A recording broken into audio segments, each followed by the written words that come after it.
A igreja de Esmirna representa todos esses crentes que ao longo da história morreram perseguidos por sua fé. E Jesus diz para ele: conheço a tua pobreza, mas é rico. E muitos tiveram as suas propriedades confiscadas por causa da sua fé. Quando eles tiveram que escolher entre rejeitar a Cristo e adorar o imperador, eles se recusaram. Eles tiveram os seus bens confiscados e perderam tudo. E Jesus diz assim: eu conheço a tua pobreza, mas tu és rico.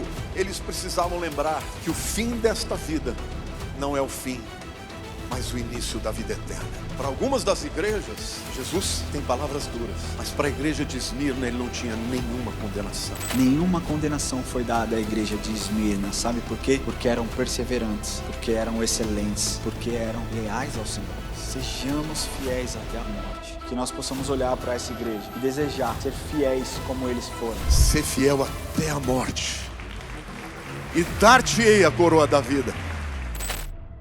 Nós estamos entrando na nossa terceira mensagem dessa série a respeito das igrejas do Apocalipse, as 7 igrejas do Apocalipse. Então, na primeira semana nós falamos sobre a igreja de Éfeso, na segunda semana nós falamos sobre a igreja de Esmirna, e nessa terceira semana nós vamos falar sobre a igreja de Pérgamo. Daqui para frente, até o dia 8 de janeiro, 8 de dezembro, nós continuaremos falaremos ainda sobre a igreja de Tiatira, de Sardes, de Laodiceia e de Filadélfia, e vai ser incrível, animal, você não pode perder. Mas eu queria relembrar uma coisa para que você tenha consciência do contexto onde esse livro foi escrito. Vale eu lembrar todos os domingos isso, porque eu acredito que isso enriquece, traz um pouco de lógica e prática naquilo que nós estamos ministrando. O livro de Apocalipse foi escrito pelo apóstolo João no ano de 95 depois de Cristo, né? Ele estava lá preso na ilha de Patmos, e então Jesus aparece a ele, se apresenta a ele não mais como aquele Jesus que ele convivia e que ele vivia e que ele viu operando milagres, mas como Jesus com o corpo glorificado. E ali Jesus mostra para ele muitas coisas, dá revelações incríveis, entrega palavras maravilhosas, inclusive palavras de exortação às 7 igrejas do Apocalipse, e fala muito também sobre a segunda vinda dele, do Filho do Homem. Então esse livro é incrível, não é um livro escapista. Quando nós falamos sobre Apocalipse, sobre a revelação, né, sobre tirar o véu, nós estamos falando sobre algo que deveria nos dar esperança e não nos encher de medo. É por isso que eu creio que Deus criou até mesmo essa série, para que você mude talvez o seu foco, mude a sua visão, mude a forma como você entende a volta de Jesus. Nós precisamos ter o senso de urgência, mas nós precisamos ter esperança na vinda de Cristo, porque um dia nós estaremos lá, na Nova Jerusalém, ao lado de Jesus, o lugar onde não haverá mais dor, mais luta, mais injustiça, e você terá um corpo também glorificado ao lado do Pai. Amém? Glória a Deus. Eu queria pedir que você abra sua Bíblia em Apocalipse 2, versículos 12 a 17.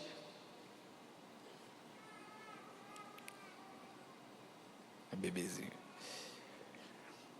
Vamos lá? Quem abriu, diga amém. Apocalipse, o último livro da Bíblia, capítulo 2, versículos de 12 a 17. Diz assim: ao anjo da igreja em Pérgamo escreve: essas coisas diz aquele que tem a espada afiada de 2 gumes. Conheço o lugar em que habitas, onde está o trono de Satanás, e que conservas o meu nome e não negastes a minha fé, ainda nos dias de Antipas, minha testemunha, meu fiel, o qual for morto entre vós, onde Satanás habita. Tenho todavia contra ti algumas coisas, pois que tens aí os que sustentam a doutrina de Balaão, o qual ensinava Balaque a amar ciladas diante dos filhos de Israel para comerem coisas sacrificadas aos ídolos e praticarem a prostituição. Outro sim, também tu tens os que da mesma forma sustentam a doutrina dos nicolaítas. Portanto, arrependa-te, e se não, venho a ti sem demora, e contra eles pelejarei com a espada da minha boca. Quem tem ouvidos ouça o que o Espírito diz às igrejas. Ao vencedor dar-lhe-ei o maná escondido, bem como lhe darei uma pedrinha branca, e sobre essa pedrinha está escrito um nome novo, o qual ninguém conhece, exceto aquele que o recebe. Primeiro, quero falar com vocês a respeito da cidade. Você lembra que existe um padrão que Jesus seguiu em todas as cartas, em todas as igrejas ali, né, em todas as cidades. E primeiro ele fala um pouco a respeito do contexto da cidade. A cidade de Pérgamo, e essa palavra Pérgamo, muito provavelmente vem de gamos, que é casamento. E ela simboliza espiritualmente a aliança que a igreja estava fazendo com o mundo, com as suas práticas, com a sua conduta. E essa simbologia, ela é muito forte ainda nos dias de hoje. Nós vamos ver a respeito da igreja de Pérgamo, e você vai notar muita similaridade com algumas igrejas que talvez vocês conhecem, né? Pérgamo, ela era a capital política da Ásia e ficava aproximadamente 125 quilômetros ao norte da igreja de Éfeso. Vocês podem ver ali que nós já falamos. Pátimos é onde esse livro foi escrito, onde João estava preso. Nós falamos sobre a igreja de Éfeso, falamos sobre a igreja de Esmirna, estamos agora sobre a igreja de Éfeso, e depois ele dá uma descida. Próxima vai ser Tiatira, Sardes, e a gente só vai mudar o último ali, a gente vai fazer Laodiceia e por último Filadélfia, mas é nesse sentido. Ela estava a 125 quilômetros ao norte da igreja de Éfeso, e aquele povo se gabava, a igreja de Pérgamo, ela se gabava, aquela cidade, por ter uma das maiores e melhores bibliotecas da antiguidade. Eram mais de 200 mil exemplares, e ela concorria com a biblioteca de Alexandria. Para vocês terem uma noção, quem deu essa biblioteca, a biblioteca de Pérgamo, foi Marco Antônio, e ele deu essa biblioteca para Cleópatra, e foi a primeira cidade onde o pergaminho foi usado. Isso é muito legal, talvez o nome, mas uma coisa para que nós possamos entender, até agora nós vimos que todas essas cidades tinham um templo para adoração ao imperador, né?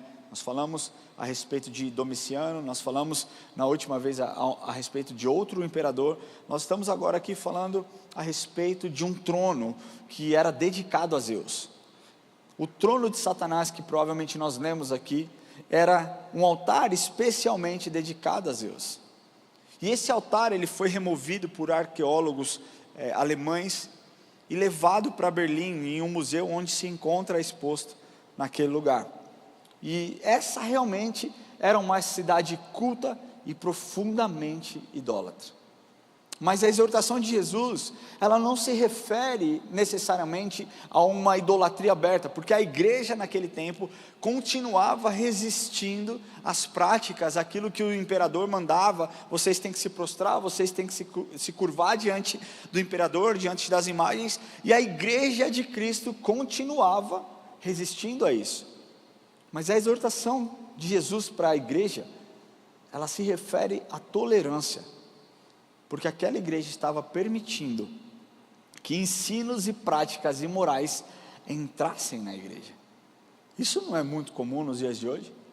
Sim ou não? Amém? Boa noite. Não é muito comum nos dias de hoje. Nós vemos igrejas se amoldando à cultura, tomando a forma da cultura, do mundo, achando que aquilo que o mundo faz é legal, então vale a pena trazer para a igreja. Eu não estou falando de estrutura, não. Porque muitas pessoas olham a nossa estrutura e falam: a igreja quer se tornar como uma casa de show. Não, nós queremos dar o nosso melhor para Deus. Nós queremos, e tudo aquilo que nós pudermos fazer para dar o melhor para Deus, nós faremos. Se é iluminação, se nós podemos ter a melhor iluminação para Deus, teremos. Se é o melhor som, teremos. Se são as melhores pessoas, nós teremos. Mas aquele povo estava tolerando as práticas imorais e os ensinamentos imorais que eram ensinados. Deixa eu te falar uma coisa: nós não fomos chamados para nos moldar à cultura, nós fomos chamados para transformar a cultura. Quem é crente de verdade aqui? Beleza, temos 3, eu e mais 2. Olha lá, eu e aqueles 2 que levantaram a mão e chacoalharam aí. 3, vamos ver se tem mais. Chacoalha a mão, querido. Então deixa eu te falar uma coisa: para você não tem que ser normal a conduta de pessoas do mundo. Você tem que condenar. Você tem que condenar, sabe? Nós celebrarmos coisas que para o mundo está ok. Eu falei há 2 semanas atrás sobre o Halloween, sabe? E eu vi pastores influentes, tradicionalíssimos, defendendo, falando, não, é uma festa linda, onde as crianças se fantasiam de todas as coisas, não só de caveira, elas se fantasiam de Power Ranger, cara, o que está por trás disso? O que está por trás disso? O carnaval, deixa eu falar uma parada para vocês.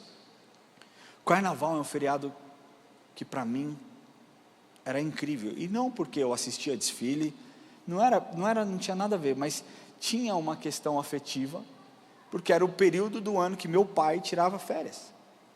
Então eu não via a hora de chegar o carnaval, para que nós pudéssemos viajar e ficar 8 dias na praia. Era o tempo que eu tinha o meu pai só para mim. Mas existiam crentes, e existem em outras igrejas, não nessa denominação, que amam o carnaval, que amam o trio elétrico, que compram o abadá, que vão para outros lugares. Deixa eu te falar, meu querido, você tem que escolher quem você serve. Nós temos um lado, nós precisamos nos posicionar, e muito dessa carta se refere a isso, a tolerância. Muitas vezes nós somos lenientes, tolerantes demais, com a conduta do mundo, que deveria nos incomodar.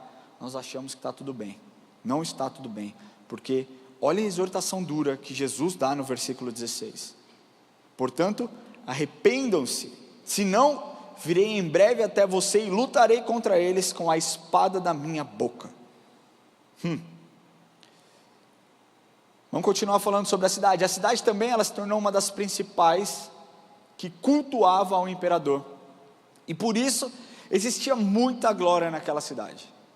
Como eu disse, ela era a capital política da Ásia, ou seja, ela tinha um peso absurdo. Pérgamo era uma cidade gloriosa, mas hoje não mais, porque a glória de Pérgamo não existe. Hoje, para vocês terem uma ideia, Pérgamo é uma pequena aldeia, de nome Bérgamo, na planície abaixo da antiga Pérgamo. Tudo aquilo, ou todo aquele que busca a glória para si, um momento, em alguma hora, em algum período da vida, cai, se quebra e deixa de cumprir o propósito que Deus tem. Segundo ponto, que Jesus se apresenta como um conselheiro. Versículo 12 diz assim: essas coisas diz aquele que tem a espada afiada de 2 gumes. Vocês sabem como funciona uma espada de 2 gumes? Naquele tempo havia muita guerra, e a guerra não era com arma, não era com metralhadora, não era com bomba, não era uma guerra intelectual, era espada e porrada, e o pau comia, e era aquela loucura.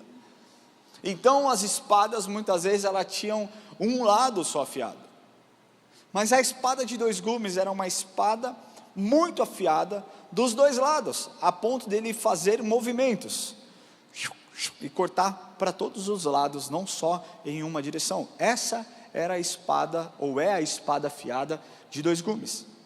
E cada vez para uma dessas cartas, para 7 igrejas, Jesus se apresenta e Jesus fala algo sobre si.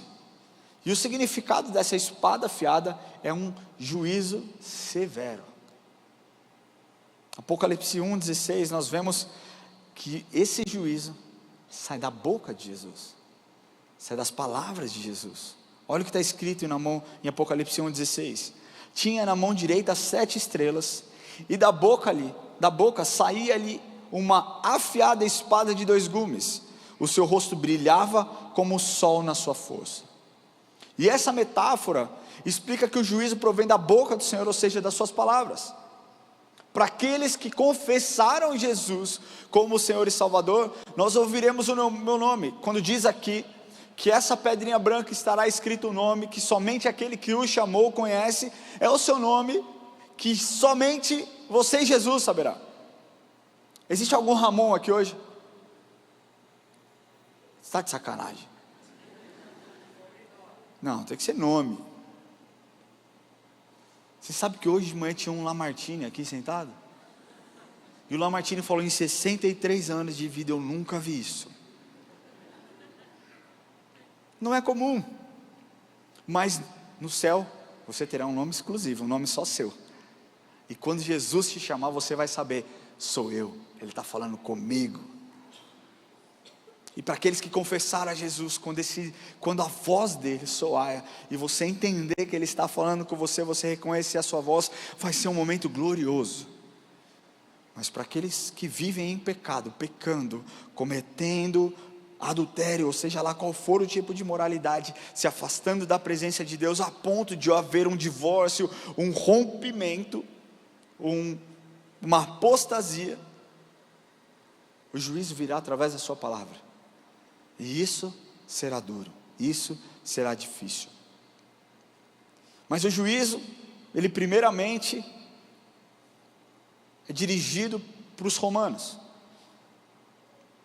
porque os romanos impunham aos cristãos que se dobrassem, que se prostrassem diante do imperador, que adorassem ao imperador, ou então aqueles que se recusassem a fazer isso, teriam a prisão decretada, ou então a sua morte decretada. Também os romanos começaram a ensinar doutrinas falsas, gerando assim talvez um sincretismo religioso. Sabe o que é um sincretismo religioso? Pensa que existe um prato gigantesco. Sabe uma sopa? Quem gosta de sopa? A pastora Tayla faz uma sopa. Eu preciso falar aqui. É caldo, mas para mim é sopa. Qual a diferença de caldo e sopa? Enfim, caldo é batido. Tá vendo? Se você me perguntar como faz um Big Mac, eu te falo na hora. 2 hambúrgueres, alface, queijo de molho especial, cebola. Mas a pastora Tayla faz um caldo, então. Mas então você imagina, cara, enfim, vou tentar explicar para vocês. Sincretismo religioso, pensa que você vai pegar um pouquinho de cada religião.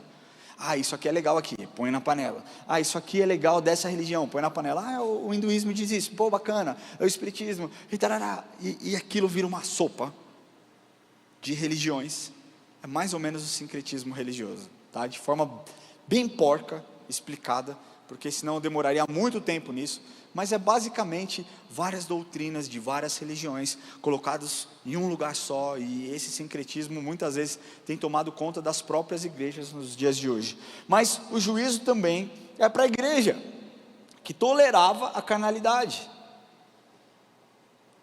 Aqui, isso é tão sério, porque muitas igrejas nos dias de hoje falam como igrejas sérias, têm uma estrutura como igrejas sérias, falam como se amassem a Deus, mas usam o púlpito para introduzir narrativas e ideologias humanas que confrontam a palavra de Deus.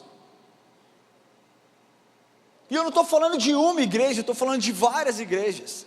Teologias furadas, criadas por homem, pelo intelecto do homem, que usam o púlpito não para pregar a verdade, mas para filosofar em cima do púlpito. Se você está pensando em alguém, eu não estou dirigindo para uma pessoa só. Existem várias igrejas, existem vários lugares. Por isso, deixa eu te falar uma coisa: se você frequenta uma igreja que não prega a palavra de Deus, fuja dessa igreja. Se você frequenta uma igreja que não fala, ou então que fala coisas que a Bíblia não diz, fuja dessa igreja. Não seja tolerante com uma igreja que não prega Jesus, ou então que distorça a verdade. Nós precisamos ser muito sérios quanto a isso, porque sabe o que acontece? O crente vai para essas igrejas, não para que seja confrontado, mas para que seja confortado, por conta de algum vazio na sua alma, e as ideologias humanas, ideais humanos, anticristãos, tomam conta da sua vida ao ponto dessa pessoa, cara, não sentir mais apego pela palavra de Deus, não ter mais o zelo pela palavra de Deus. E aí um dia essas pessoas caem na real, ou então são encontradas pelo Espírito Santo de verdade, genuinamente. Essas pessoas acham que todas as igrejas são iguais. eu fui enganado em uma igreja, eu não vou mais para essa igreja, eu não vou mais para outra igreja, porque toda igreja é igual. E para nós que somos sérios, igrejas cristocêntricas, bíblicas, nós ficamos aqui juntando os cacos de pessoas quebradas espiritualmente, emocionalmente. Então muito cuidado, porque muitas vezes nós vemos em cima do púlpito o gnosticismo sendo escancarado. Gnosticismo era a cultura dos nicolaítas também. Os nicolaítas, alguns achavam que eram somente a diferença entre o clero e os leigos, mas o gnosticismo dos nicolaítas era eles acreditarem que eles poderiam separar o corpo da alma, no aspecto de eu faço o que eu quiser com o meu corpo, desde que eu busque intensamente a presença de Deus. Cara, não é isso que nós temos visto? Arrependimento, poucas vezes você vê em cima dos púlpitos. Santidade, quase não se ouve falar.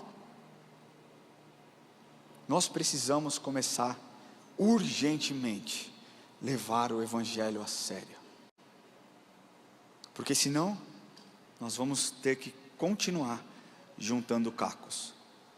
Nós estamos aqui porque nós queremos ver crentes fortes, e talvez você seja um crente muito maduro espiritualmente, mas que diferença você tem feito para aqueles que estão vivendo em igrejas como essa que eu citei? A igreja de Pérgamo era uma igreja tolerante, e Jesus condena essa tolerância. A igreja do Brasil tem sido uma igreja tolerante, e nós precisamos condenar essa tolerância. Amém? Você pode ser tolerante, a gente, entende o que eu vou falar? Nós precisamos ser tolerantes com muitas coisas, com as nossas esposas, e não é uma piada, isso é real. As esposas têm que ser tolerantes com os maridos, nós temos que ser tolerantes com os nossos filhos. Você fala 75 mil vezes a mesma coisa, e eles decidem te testar. Não, mas pode, não, mas pode, não, mas pode, não. Eu falei 70 vezes não, porque você acha que das 71 eu vou falar assim? Não vai me vencer pelo cansaço. Nós precisamos ser tolerantes com os nossos irmãos, que talvez estejam vivendo no engano, mas nós não podemos ser tolerantes com as ideologias mundanas, pecaminosas, que têm gerado descrédito com a palavra de Deus. Sabe aquela coisa de ame o pecador, mas odeie o pecado? É isso. Mas você ama alguém apontando os erros, não só passando a mão na cabeça. Você tem que mostrar para essas pessoas: o que você tem feito é errado, o que você tem feito não agrada a Deus, esse é o caminho, não é um caminho bom. Assim você estará sendo a voz do Espírito para aquela pessoa. Amém?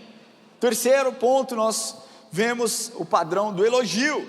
Jesus elogiando aquela igreja. Olha lá no versículo 13, diz assim: conheço o lugar em que habitas, onde está o trono de Satanás, e que conservas o meu nome e não negastes a minha fé, ainda nos dias de Antipas, minha testemunha, meu fiel, o qual foi morto entre vós, onde Satanás habita.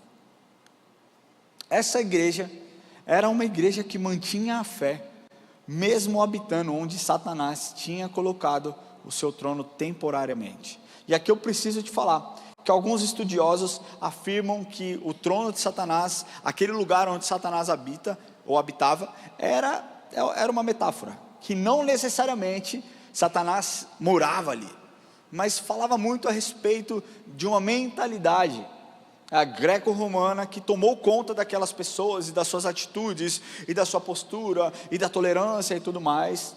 Mas outros teólogos acreditam de fato que ali era o trono de Satanás, e era a casa de Satanás, porque olha o que diz: conheço o lugar em que habitas, onde está o trono de Satanás. E aí ele continua: e que conservas o meu nome e não negastes a minha fé, ainda nos dias de Antipas, minha testemunha, meu fiel, qual foi morto entre vós, onde Satanás habita. Então ele repete por mais de uma vez o trono de Satanás e onde Satanás habita. E por centenas de anos, o trono de Satanás esteve na Babilônia. E quando aquela região ela se enfraqueceu, aqueles que interpretam literalmente, afirmam que esse trono foi transferido então para Pérgamo. A cidade ela tinha outros ídolos também, e um dos ídolos era uma serpente viva. Muitos em Pérgamo foram martirizados por sua fé, e um deles é esse aqui que foi mencionado, Antipas. E ele diz: a minha fiel testemunha, meu fiel, minha testemunha, meu fiel, né? Seu nome não aparece em nenhum registro mais na Bíblia. E o que nós podemos ver é que Deus conhece todos aqueles que morreram por conta do seu testemunho. Quarto ponto, nós vemos a condenação. Apocalipse 2,14 diz assim: tenho todavia contra ti algumas coisas, pois que tens aí os que sustentam a doutrina de Balaão, o qual ensinava Balaque a amar ciladas diante dos filhos de Israel, para comerem coisas santificadas aos ídolos e praticarem a prostituição. Quem aqui lembra da história de Balaão? Quem não conhece a história de Balaão? Eu vou explicar para vocês. Balaão foi um profeta de Deus, e ele foi muito usado por Deus. Deus usava ele para trazer respostas, para dar direcionamentos, mas Balaão se corrompeu, se tornou uma pessoa corrupta. Então Balaque, que estava lutando contra Israel, queria que Balaão fosse até o povo de Israel e trouxesse uma palavra de maldição. Queria que Balaão chegasse até o povo e trouxesse alguma palavra pesada de morte. E Balaão aceita o dinheiro, e Balaão vai até o povo, mas chegando naquele lugar, ele não podia mais, porque o Espírito não deixava com que ele falasse. Então Balaão voltava, e Balaque ficava bravo: pô, você está de sacanagem, eu te paguei para você ir lá fazer esse serviço. E ele fala: pô, não dá, não vai dar. E aí mais uma vez, Balaque paga para que Balaão vá até o povo e amaldiçoe o povo e faça coisas contra o povo.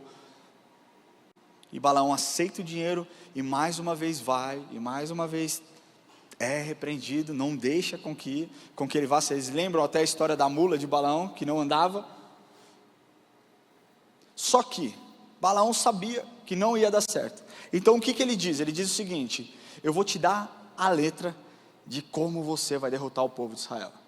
Então o que você vai fazer? Você vai pegar prostitutas e vai levar essas mulheres até o arraial dos judeus. E quando você levar as prostitutas até o arraial dos judeus, o que vai acontecer é o seguinte: que aquele povo, vou sentar do seu lado aqui, senta aqui. Aquele povo vai se corromper. Eles vão deitar com as mulheres, eles vão ter relações com as mulheres, eles vão, trazer uma cultura, comer comidas sacrificadas e tudo mais. E a mão do Senhor, o favor do Senhor vai sair daquele lugar, e eles não mais terão a mão poderosa do Senhor. Deus não estará com eles. Absurdo, não é? É ou não é? Você não acha verdade que tem igrejas hoje que fazem isso? Ensinam doutrinas erradas.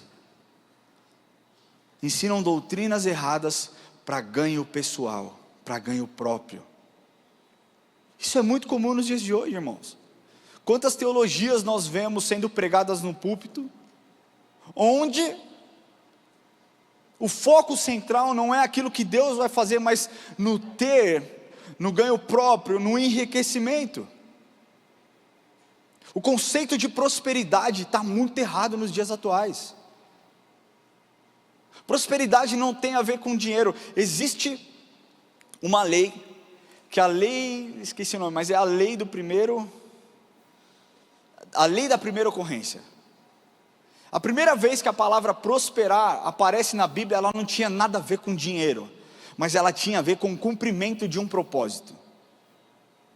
Então prosperidade não tem a ver com dinheiro, tem a ver com cumprimento de propósito. E é isso que as pessoas não entendem.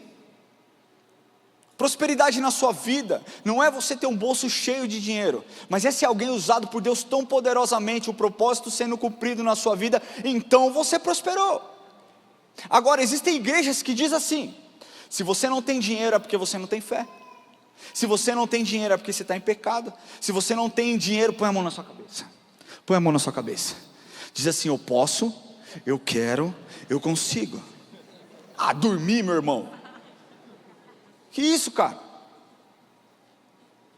Doutrinas, essa teologia coach que tem entrado dentro das igrejas. Deixa eu te falar, existe lugar para tudo, meu irmão, mas não para se criar teologias em cima do púlpito. Não seria tão mais fácil pegar a Bíblia? Sim ou não? Mas está lá, fica inventando. Nós não somos contra a prosperidade não, cara. Eu não sou contra quem tem dinheiro não, muito pelo contrário, dinheiro é uma bênção desde que ele sirva a um propósito, desde que ele não tenha o seu coração, porque a Bíblia diz que não é o dinheiro que é o problema, é o amor ao dinheiro, é a raiz de todos os males. Então a gente acha um absurdo o que Balaão fazia, e de fato era um absurdo, mas quantas igrejas não corrompem o santuário de Cristo com doutrinas erradas? É muito mais comum do que a gente acredita, é muito mais simples nós olharmos e abraçarmos esse conceito de, uau, eu quero. Outro dia eu vi um post de um cara que eu gosto dele, é um amigo, e aí eu fui ver de onde ele tirou isso. Na Bíblia não tem, porque ele diz assim: todo mundo é feliz. Se você não é feliz, você tem algum problema. Se você não é feliz é porque você não tem Deus. Eu fiquei olhando, eu falei, vai falar isso para alguém que acabou de perder um filho com câncer? Vai falar isso para alguém que está desempregado há 1 ano? Vai falar isso para quem tem tentado ter um filho, engravidar e não consegue? É muito fácil para você que tem uma condição tranquila, que tudo acontece, falar, você não é feliz porque você não entendeu. Não, você não entendeu. Você não entendeu o simples daquilo que a palavra de Deus nos ensina, que no mundo nós teríamos aflições. Calma lá. Se nós temos ouvido que no mundo nós teríamos aflição, mas que nós tivéssemos o quê? Não, meu irmão, não. Nós tivéssemos o quê? Porque Ele venceu o mundo. Não é porque eu sou bom, não é porque eu posso produzir algo, mas é porque Ele, na cruz do Calvário, me garantiu a eternidade. Esse é o intuito. A cruz é para todos. É para o rico, para o pobre, para o branco, para o preto, para o viciado, para o ladrão. Todos aqueles que se arrependem genuinamente dos seus pecados têm acesso à cruz. E é isso que a igreja deveria pregar. Não deveria desvirtuar o propósito da mensagem de Cristo, que é o que? Arrependam-se. Arrependam-se, porque é chegada a hora. Então nós vemos essa lição. Nós entendemos essa lição. E deixa eu te falar uma coisa. Nós precisamos falar sobre isso. Porque essa teologia coach, que não gera transformação, mas gera um sentimento de sucesso, faz com que as pessoas tenham tudo e não tenham nada. O que vale mais? O que daria o homem em troca de sua alma? Quem aqui lembra da parábola do rico e do Lázaro? Quem você quer ser? Quem você quer ser? Mais uma vez, eu não sou contra dinheiro, cara. Dinheiro é uma bênção, dinheiro paga as contas, dinheiro põe comida na minha casa, dinheiro me permite fazer viagem com a minha família, proporcionar coisas legais, mas não é o dinheiro que me move. O que me move é ver pessoas se rendendo a Jesus e o cumprimento do chamado que Ele colocou no meu coração. É isso que me move. Amém?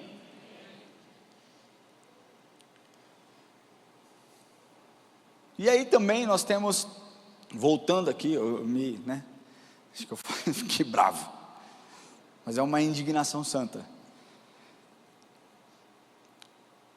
Nós vemos essa ganância das pessoas que usam o evangelho para o seu próprio prazer. Segunda Pedro 2,15 diz: abandonando o reto caminho, se extraviaram, seguindo pelo caminho de Balaão, filho de Beor, que amou o prêmio da injustiça. Cara, quando alguém prega fora da palavra, depois do engano da doutrina, vem as práticas falsas e abomináveis. É sempre assim. É sempre assim, a relativização da palavra de Deus. Você percebe num lugar onde a teologia não é cristocêntrica, você tem cristãos fracos. Pessoas que no primeiro aperto espanam. E aí começa as práticas falsas e abomináveis. Aqui nós vemos a sua doutrina também, Apocalipse 12,14, diz assim: tenho todavia contra ti algumas coisas, pois que tens aí os que sustentam a doutrina de Balaão, o qual ensinava Balaque a armar ciladas diante dos filhos de Israel para comerem coisas sacrificadas aos ídolos e praticarem a prostituição. Doutrinas mentirosas que desviam as pessoas da palavra de Deus, e mesmo elas sendo convertidas, levam outros irmãos a cometerem os mesmos erros. Deixa eu te falar uma coisa, isso se aplica em todas as áreas das nossas vidas. Não queira crescer a qualquer custo. Não seja ganancioso ao ponto de atropelar processos, pessoas, burlar regras e leis. Não queira crescer passando a perna nos outros, mentindo. Nós precisamos olhar a palavra de Deus e entender que a verdade está na palavra de Deus. Quando não temos que olhar, quando não temos esse olhar, nós começamos a relativizar a Deus e muitas vezes colocar em descrédito o que a palavra de Deus nos ensina. Em quinto, nós temos um conselho, no versículo 16, diz assim: portanto, arrependam-te, se não venho a ti sem demora, e contra eles pelejarei com a espada da minha boca. Aqui muito disso é o que falta em cima dos púlpitos: arrependimento. Você não vê em uma igreja que prega a teologia da prosperidade pregando sobre arrependimento. Você não vê em uma igreja triunfalista, que tem uma teologia triunfalista, pregando sobre arrependimento. Você não vê em uma igreja que tem uma teologia coach, pregando sobre arrependimento. Existem muitas igrejas pequenas, dentro de comunidades muito mais sérias e que estão agradando muito mais a Deus do que megas igrejas. Existem pastores com menos estudos, com menos intelectual, que agradam muito mais ao Senhor do que pastores que estudaram fora, que viveram fora, que são pastores ricos. Nós precisamos falar sobre arrependimento. A palavra de Deus diz que aquele que confessa os seus pecados e as suas transgressões alcança a misericórdia. A palavra de Deus nos ensina que se confessarmos os nossos pecados, Ele é fiel e justo para nos perdoar e nos purificar de toda injustiça. A palavra de Deus nos ensina que sem santidade ninguém verá Deus. Então, arrependimento e santidade caminham juntos, porque a santidade é um processo de consagração, de separação, e você só consegue se consagrar e ser separado se você se arrepender dos seus pecados. Então nós precisamos falar sobre isso, porque Jesus sempre nos dá a oportunidade de nos arrependermos. Mas no caso de permanência no pecado, o juízo vem. E aí, meu irmão, não adianta você falar: eu conheço fulano de tal, eu frequentava tal igreja, eu servia no ministério X. Como está a sua vida? Como está o seu nível de tolerância contra o pecado? Como você tem se posicionado? O que você tem feito? São perguntas que você deve se fazer todos os dias, não deixe para os pastores dessa casa aqui a dura missão de falar com o mundo inteiro. Saúde. Foi alguém tossiu ou tem algum cachorro aqui dentro? Alguém tossiu, né? Existem pessoas que você vai conseguir falar de Jesus, que talvez jamais ouviriam um pastor, mas te conhecem, sabem que você é uma pessoa séria, e ficariam amarradão em ouvir o seu testemunho.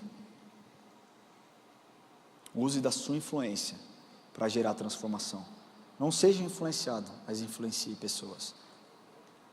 E o último ponto, ele diz assim: ao vencedor dar-lhe-ei do maná escondido, bem como lhe darei uma pedrinha branca, e sobre essa pedrinha é escrito um novo nome, o qual ninguém conhece, exceto aquele que os recebe.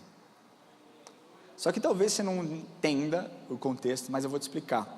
Porque havia um costume antigo entre os juízes bíblicos, que davam o veredito de algumas causas com pedras. Existia uma pedrinha preta e uma pedrinha branca. A pedrinha preta representava condenação, e a pedrinha branca representava absolvição. Era exatamente isso. E o que Jesus está dizendo aqui: ao vencedor, presta atenção, ao vencedor dar-lhe-ei do maná escondida, bem como lhe darei uma pedrinha branca, ou seja, absolvição. Quantos aqui querem um dia estar absolvidos na presença do Senhor? Quem aqui, existe algum maluco aqui que quer ser condenado? Não, né? Todo mundo quer ser absolvido. Mas para isso, meu querido, o papo é reto. Arrependimento, transformação de mente. Romanos 12:2 diz: não vos conformeis com esse século, mas renovai-vos pela transformação da vossa mente, para que conheceis qual é a boa, perfeita e agradável vontade de Deus. Só existe um jeito de você vencer as suas lutas: entregando o controle da sua vida para Jesus, entendendo que não é com a tolerância que se conquista, não é com relativização que se aproxima de Deus, mas é levando os ensinamentos de Deus a sério e crendo verdadeiramente que Jesus tem a resposta para todas as coisas nas nossas vidas. Queria que você fechasse seus olhos onde você estiver.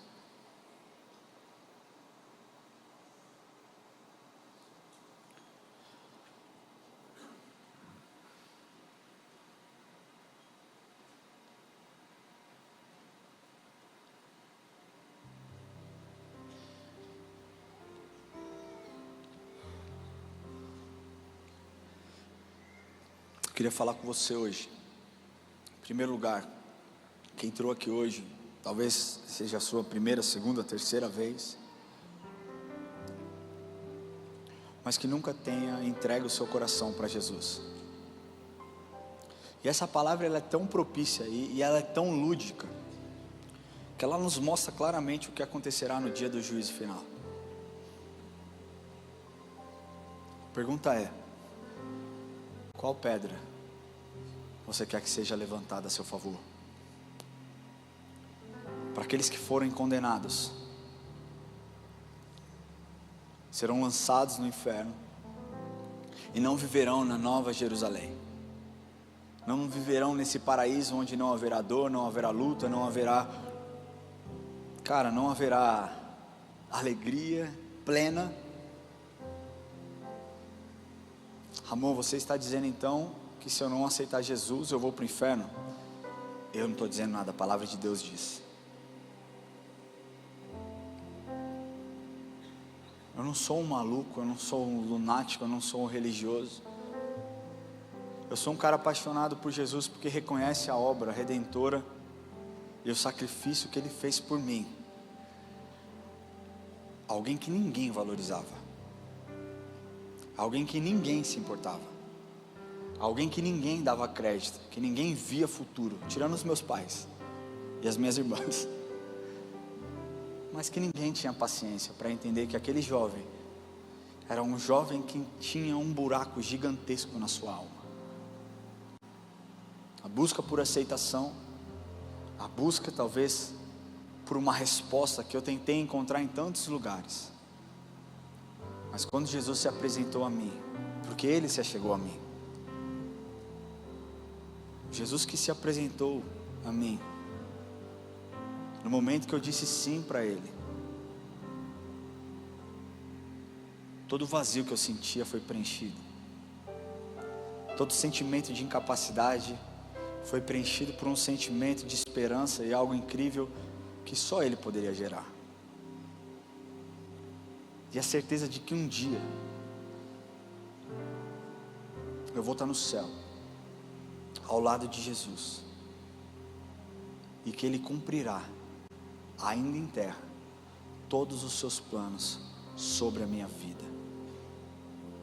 Eu tenho a convicção de que eu serei próspero. Eu não estou falando rico, eu estou falando a respeito, mais uma vez, de cumprimento de um chamado. Eu sei que Deus deseja isso para você também. E eu preciso te falar que Ele está nesse lugar hoje, e que o que Ele mais deseja é escrever uma nova história na sua vida. O seu passado você não muda, você não muda os seus erros, mas eu quero te falar que o seu futuro pode ser muito diferente. Se um dia, ou melhor, se hoje, você confessar Jesus como seu Senhor e Salvador. Eu não estou falando para que você se torne um membro da EA Church ou um religioso. Eu estou falando sobre intimidade e relacionamento com Jesus. Você pode perguntar para qualquer crente aqui, qualquer cristão aqui, se não foi a melhor decisão que eles já tomaram em suas vidas. Quer dizer então, Ramon, que se eu aceitar Jesus como meu Senhor e Salvador, eu não vou ter mais problemas? Não, você vai ter muitos problemas, porque a vida é assim. O crente passa por provação, o ímpio passa por provação, os pagãos passam por provações,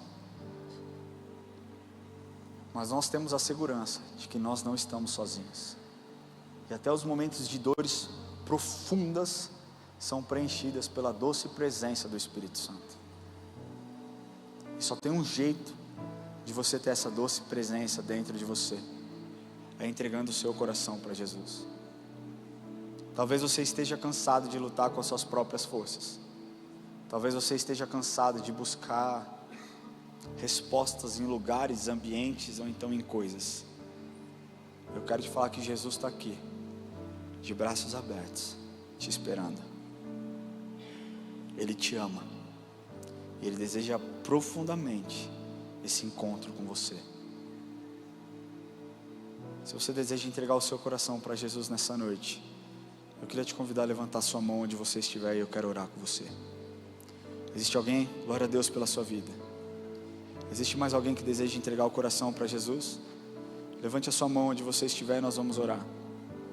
Glória a Deus pela sua vida aí atrás, glória a Deus pela sua vida aqui. Eu queria pedir que você fique em pé, onde você estiver. Nós vamos orar com você. Glória a Deus. Glória a Deus por esse casal, glória a Deus por essa família. Quem mais aqui, pastor? Glória a Deus pela sua vida. Existe mais alguém aí? Será que você poderia dar mais um passo de confiança ao Senhor? Queria pedir que você saia do seu lugar e venha aqui à frente. Eu quero orar com você. Sai do seu lugar, vem aqui à frente. Eu não vou te pedir nada, eu não quero nada, só quero te dar um abraço e orar com você. Sai do seu lugar, vem aqui à frente, nós vamos orar juntos.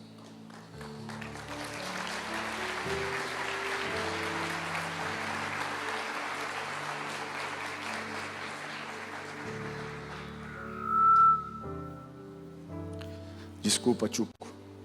O Tchuco tá aí ou é Ale? Vamos ali, eu vou orar com vocês ali. Queria chamar o meu time, aqueles que caminham comigo.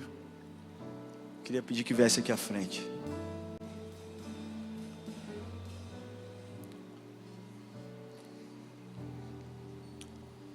Existe mais alguém? Só sai do seu lugar, irmão. não resiste à presença do Espírito Santo não, mas talvez essa inquietação que você esteja sentindo, talvez é o Espírito Santo, talvez não, com certeza é o Espírito Santo te falando, é hoje que eu escrevi uma nova história na sua vida, é hoje que eu vou fazer coisas incríveis, é hoje que um novo tempo. Deixa eu falar uma coisa para vocês, a palavra de Deus diz, mas aquele que está em Cristo é nova criatura, as coisas velhas se passaram, e eis que tudo novo se fez. É importante essa exposição. As pessoas que mais se expuseram na Bíblia foram as que viveram as melhores experiências. Vocês agora vão começar a ler talvez mais a Bíblia, e vocês vão ver que os leprosos precisaram se expor para obter a cura, que a mulher do fluxo de sangue precisou se expor para obter a cura, e tantas outras pessoas que receberam milagres em suas vidas precisaram se expor para receber algo de Deus. Mas glória a Deus pela vida de vocês, porque é o início de um novo tempo, onde todas as respostas estarão vindo diretamente do Senhor sobre a vida de vocês. Queria pedir que você colocasse a mão no seu coração. Pela última vez eu vou falar, existe mais alguém? Eu sinto no meu espírito que existe mais pessoas aqui, mas eu não vou ficar falando 200 vezes. Eu só peço para que você tenha coragem, para que o Espírito Santo te direcione a tomar essa decisão, que é a decisão mais importante da sua vida. A palavra de Deus diz, o que adianta o homem ganhar o mundo inteiro e perder a sua alma?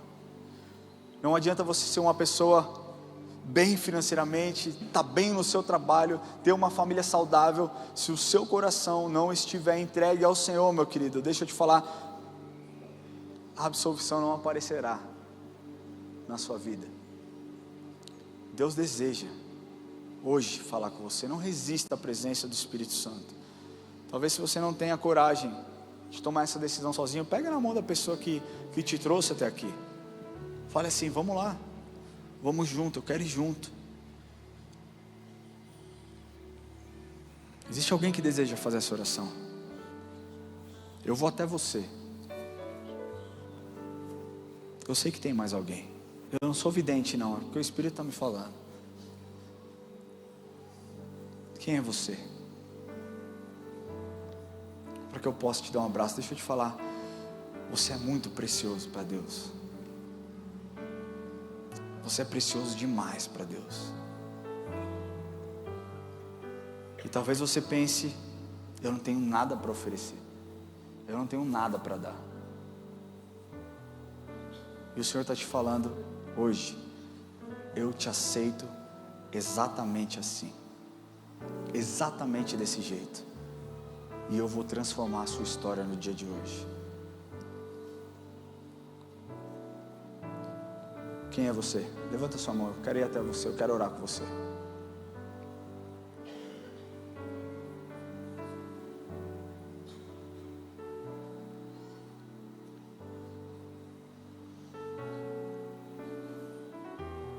Eu tenho todo o tempo do mundo, família.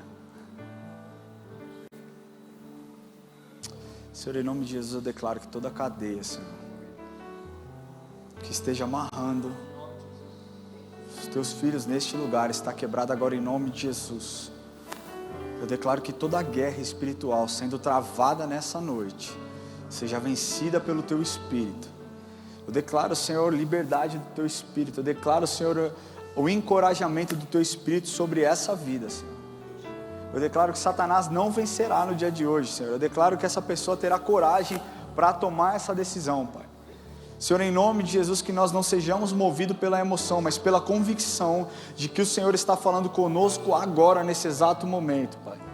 Senhor, em nome de Jesus, Deus, não permita com que essa pessoa saia daqui sem se encontrar com o Senhor, sem se entregar para o Senhor, Deus. Não permita, Senhor, que, o seu evangelho seja envergonhado, Senhor. Mas que essa pessoa possa ter, Senhor, a convicção de que o Senhor está falando com ela agora. O Senhor está falando com essa pessoa agora. Talvez ela esteja se perguntando, será que sou eu? O Senhor já confirmou por várias vezes que é com ela, exatamente com ela que o Senhor está falando, Pai. Por isso eu peço, Senhor, que ela se exponha, Senhor, agora, para que o Senhor complete a boa obra que o Senhor começou nesse lugar. Em nome de Jesus, em nome de Jesus, em nome de Jesus. Vamos continuar aqui, pastor. Queria pedir que você que decidiu, que você coloque a mão no seu coração.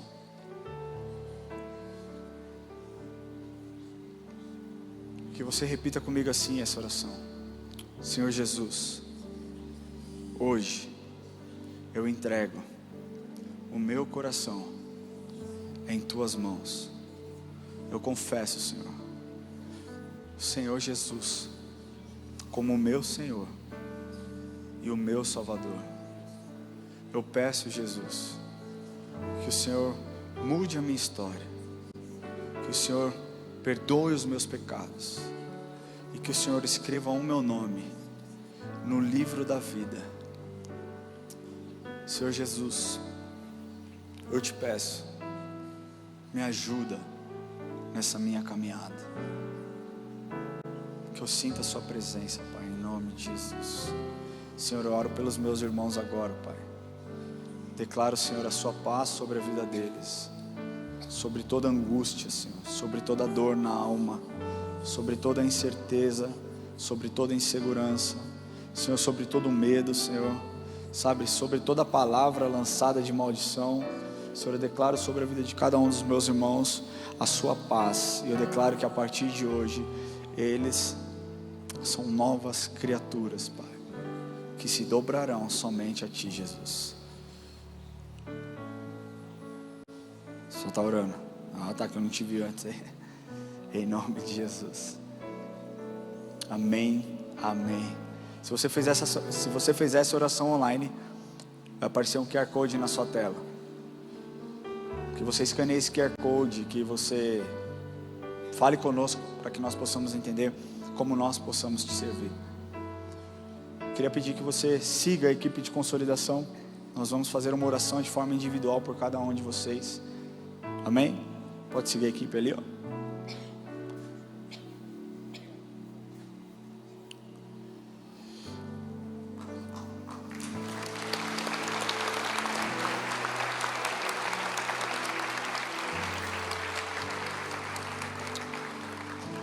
Cara, poucas vezes na vida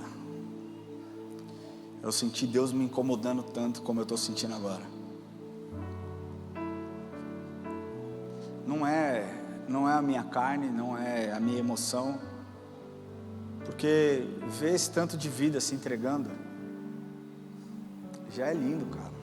Se tivesse uma pessoa, já seria incrível, porque a palavra de Deus nos ensina que uma vida vale mais do que 1000.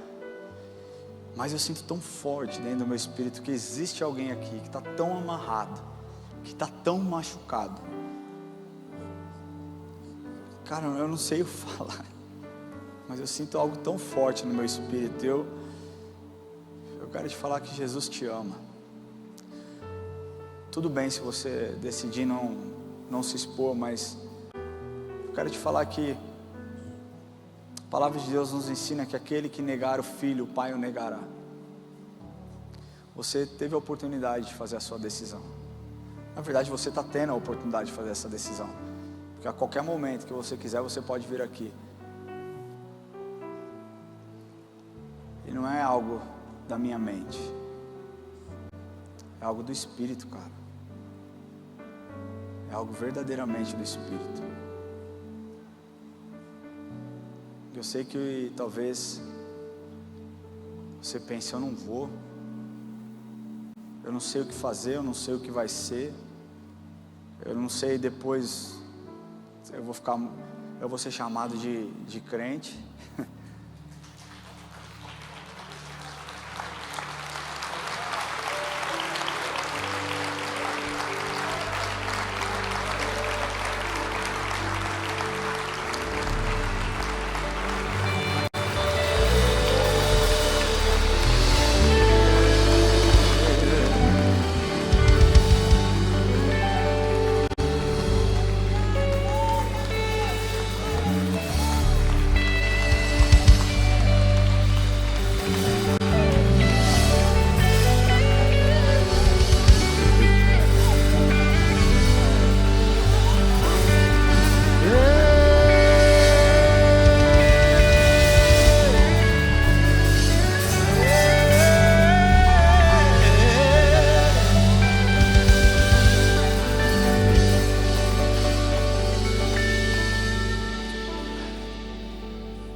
existe um homem aqui.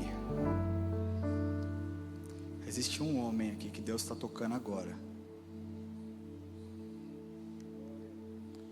E tudo que eu falei era para você. E talvez você falou assim: ah não, é com ela.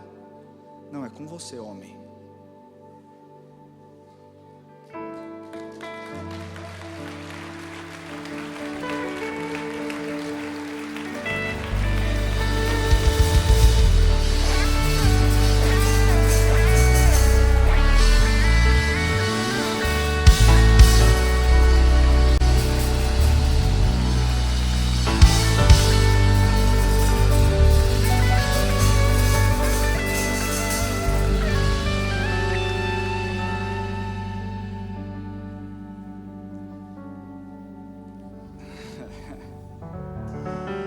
Cara, eu estou muito feliz pelo que Deus está fazendo.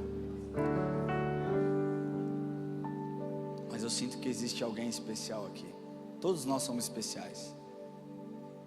Mas eu sinto que existe uma pessoa.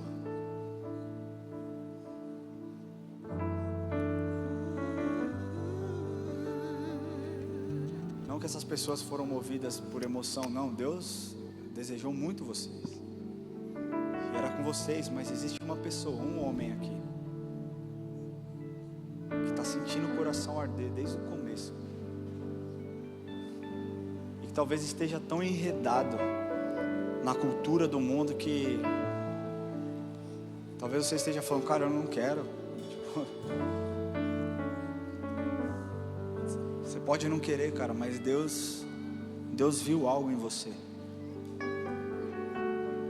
Deus achou algo no seu coração, algo que talvez nenhum homem tenha visto, nenhuma pessoa tenha visto. Deus viu uma qualidade única em você, e Ele está falando com você nessa noite. Se permita ser amado, se permita experimentar o abraço, talvez de um pai que você nunca teve. Se permita se sentir. Só vem, irmão, só vem.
Sabe quando a gente sai com a sensação de dever cumprido?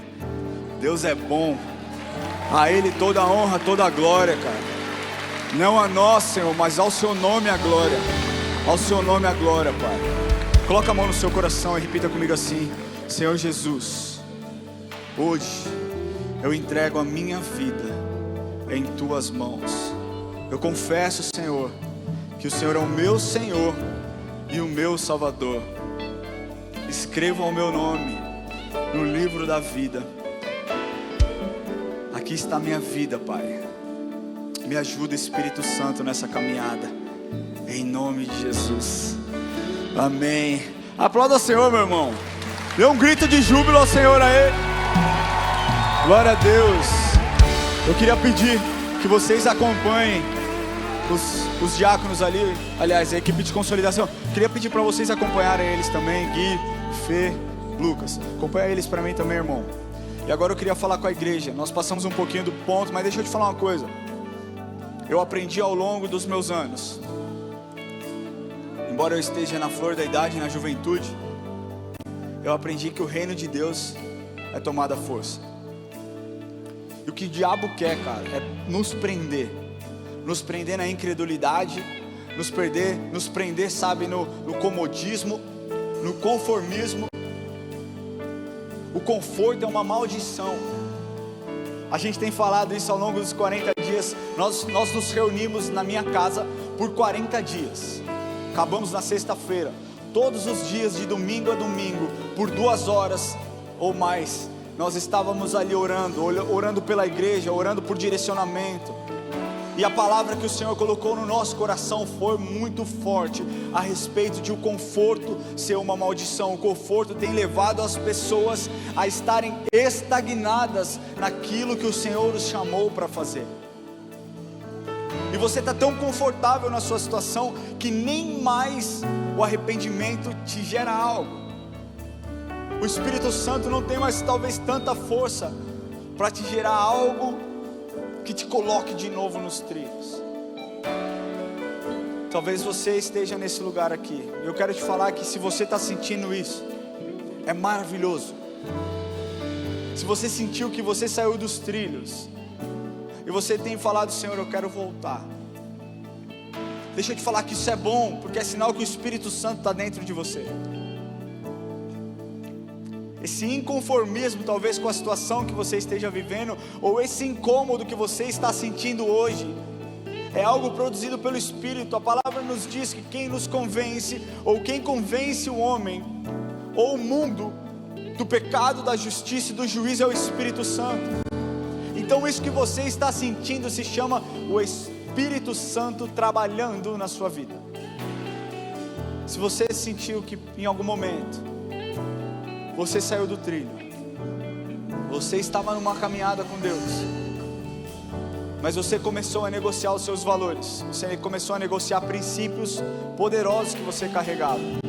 Aquilo que é errado não se torna mais tão errado. Então as experiências que você viveu não servem mais como testemunho, e você deseja genuinamente voltar ao Senhor. Se você está arrependido, se você quer santidade, eu quero te convidar que você saia do seu lugar e venha aqui à frente e nós vamos orar. Glória a Deus, pode vir.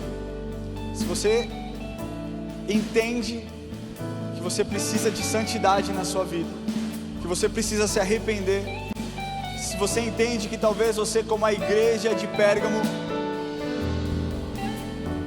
está tolerando demais as coisas do mundo, e isso está te gerando um incômodo, saia do seu lugar, venha aqui à frente e nós vamos orar agora por você. Glória a Deus, só sai do seu lugar. Pode vir, nós vamos orar.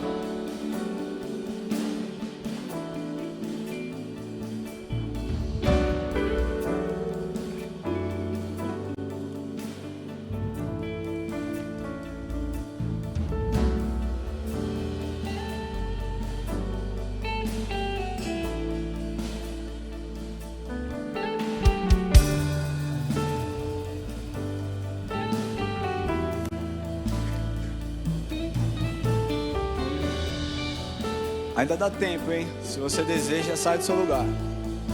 Aquele que se expõe, experimenta. Essa é a realidade. Quando você quer um emprego, você tem que se expor, entregar currículo, fazer entrevista. Aí fica naquelas dinâmicas patéticas. Desenha um cachorro, faz isso, faz aquilo. E aí quando chega na presença daquele que te ama, talvez você esteja: não, eu não vou me expor. Eu não quero que a minha esposa me veja vulnerável dessa forma. Eu não quero que o meu marido pense algo de mim ou os meus filhos. Não é sobre o que eles podem pensar, mas é sobre como Jesus te vê. Jesus tem se agradado do seu coração? Se você acredita que não, é tempo de você sair do seu lugar e vir aqui.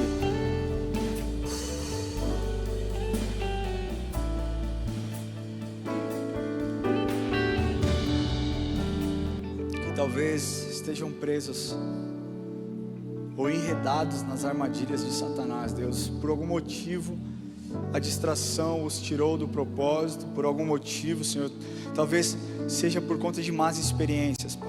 Talvez por más decisões, talvez, Senhor, por escolhas infelizes. Deus, eu quero pedir que o Teu Espírito agora venha sobre eles e traga, Senhor, renovo. renovo da aliança que o Senhor tem sobre cada um e com cada um. Que o Senhor traga, Senhor, a memória, Deus, em nome de Jesus. Traga a memória, Senhor, de onde o Senhor os tirou. Que eles saibam, Deus, que eles relembrem, sabe, Deus, momentos incríveis que viveram na sua presença, momentos únicos, livramentos. Deus, traga a memória, Senhor, situações onde eles estavam desesperados e o Senhor foi a resposta, o Senhor foi a provisão, o Senhor foi o cuidador, o Senhor foi Jeová Rafá, aquele que curou. Deus, os coloque novamente no lugar onde eles nunca deveriam ter saído. Sabe, Deus, talvez por conta de um ambiente eles acabaram, Senhor, sendo influenciados, começaram a relativizar, achar normal coisas que antes eles condenavam. Deus, que eles não façam das suas histórias pessoais, um manual de conduta, Pai, mas que eles possam olhar para o Senhor e entender qual é a sua boa, perfeita e agradável vontade, Pai, sobre a vida de cada um deles, Pai. Nós oramos agora, Pai, pedindo que o Senhor os perdoe, que o Senhor os lave, que o Senhor os limpe, que eles saiam daqui renovados com algo único que o Senhor derramou sobre o coração de cada um deles, Pai. Que eles possam sair daqui, Senhor, com a convicção de que eles estão sarados. E quando eu digo sarados, Deus, eu digo a respeito de perdão, Senhor, almas limpas, pecados perdoados. Deus, eu declaro sobre cada um deles que nenhuma acusação os moverá, Senhor, mas que eles possam entender em nome de Jesus que o Senhor tem uma obra extraordinária na vida de cada um deles. Pai, a minha oração, Senhor, é para que eles não se conformem com os padrões do mundo, mas que o Senhor arda neles o senso da urgência e importância de se viver um cristianismo integral, Pai. Essa é a minha oração, em nome de Jesus. Amém e amém. Glória a Deus por isso. Glória a Deus por aquilo que Deus fez nessa noite. E a minha oração é para que você vá para sua casa em paz, alegre com o que Deus fez. E se você veio aqui clamando perdão do Senhor, arrependido, talvez por esse esfriamento que você estava vivendo, saia daqui com a convicção de que você tem uma aliança com Deus, e que os seus pecados foram perdoados, e que você não está mais no mesmo lugar que você estava. Deus te trouxe de volta para o lugar que você se perdeu, e esse lugar é aos pés de Jesus. Se mantenha firme, convicto no propósito, porque Ele tem grandes coisas sobre a vida de cada um de vocês. Amém? Vamos orar encerrando. Só queria fazer mais um comentário. Se você deseja fazer parte do Reluz, do Mega Coro, não deixe de se inscrever no aplicativo da IA Church. Nós teremos as apresentações no mês de dezembro. E o bicho está pegando. Precisa saber cantar? Brincadeira. Aí, precisa saber cantar? Deus abençoe. Vamos orar. Senhor, nós te agradecemos por esse culto, pela sua presença, porque o Senhor é tudo nas nossas vidas, Pai. Eu oro por cada um dos meus irmãos, cada família representada aqui, declarando a sua paz sobre os corações, a sua paz sobre as decisões que serão tomadas ao longo da semana. Deus, que eles possam se lembrar quem eles são no Senhor. Deus, eu te peço que nos momentos ali, Senhor, de raiva, talvez ao longo dessa semana, que o Teu Espírito, Senhor, possa direcioná-los a agir pelo Espírito, porque a Sua palavra nos ensina: quem é do Espírito age no Espírito, Pai. Que nós possamos ter isso em nossas vidas. Nos dê uma semana, guarde os nossos filhos, guarde a nossa família, nos livre de todo mal, Senhor. Essa é a nossa oração, e nós encerramos orando: Pai nosso que estais no céu, santificado seja o Teu nome, venha a nós o Teu reino, seja feita a Tua vontade, assim na terra como no céu. O pão nosso de cada dia nos dai hoje. Perdoa as nossas dívidas, assim como nós perdoamos aos nossos devedores, e não nos deixes cair em tentação, mas livra-nos do mal, pois Teu é o reino, o poder e a glória para sempre. Amém, amém e amém. Deus abençoe a sua semana em nome de Jesus.